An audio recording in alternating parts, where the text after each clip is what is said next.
फिर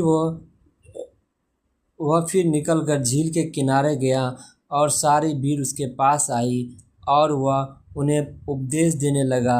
जाते हुए उसने हलफई के पुत्र लेवी को चुंगी को चौकी पर बैठे देखा और उससे कहो, मेरे पीछे हो ले, और वह उठकर उसके पीछे हो लिए।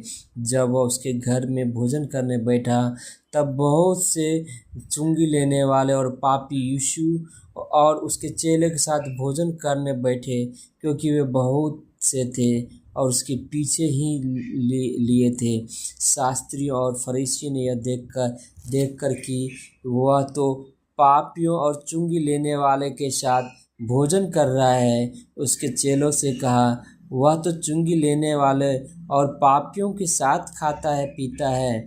यीशु ने यह सुनकर उससे कहा, भले चंगों को वैद्य की आवश्यकता नहीं, परंतु बीमारी को है। मैं धर्मियों को नहीं, परंतु पापियों को बुलाने आया हूँ।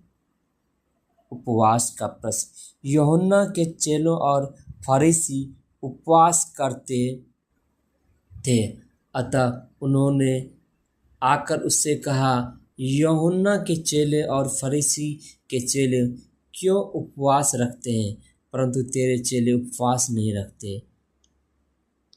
यीशु ने उससे कहा, जब तक दूल्हा बारातियों के साथ रहता है, क्या वे उपवास कर सकते हैं? अतः जब तक दूल्हा उनके साथ है, तब तक वे उपवास नहीं कर सकते, परंतु वे दिन आएंगे जब दूल्हा उनसे अलग किया जाएगा, उस समय वे उपवास करेंगे। कोरे कपड़े का पैबंद पुराने वस्त्र पर कोई नहीं लगाता, नहीं तो पैबंद उसमें से कुछ खींच लेगा, अर्थात नया पुराने से, और वह पहले से अधिक फट जाएगा।